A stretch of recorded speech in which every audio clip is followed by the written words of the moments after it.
All right, so in this video, we're going to be evaluating the indefinite integral of x times sine of x squared dx.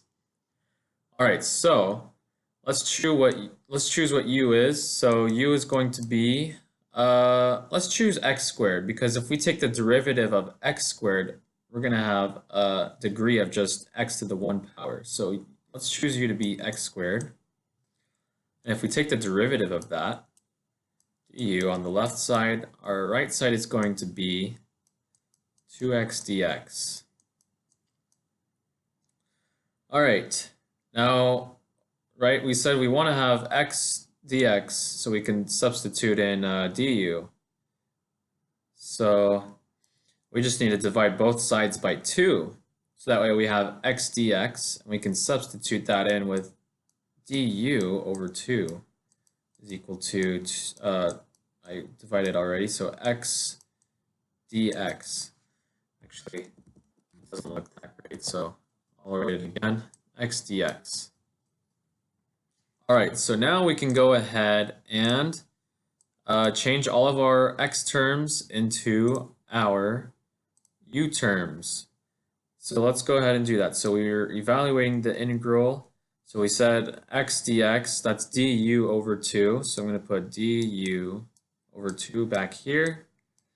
And then we see an x squared, so we have to replace that with u.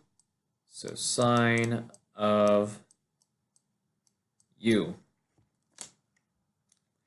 All right, let's go ahead and evaluate this integral. Well, we can honestly take out the 1/2 and just treat it as a constant. So we can say that this is 1/2 of the integral of sine of u du. All right, that's fairly simple, right? The integral of sine of u is what? Now be careful, it is cosine. It's cosine of u, but is it positive or negative? It should be negative, because remember the derivative of cosine is negative sine.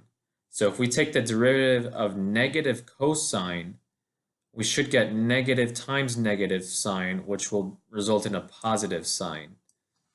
So with that being said, we have negative 1/2 over 2. We carried the 1/2 over.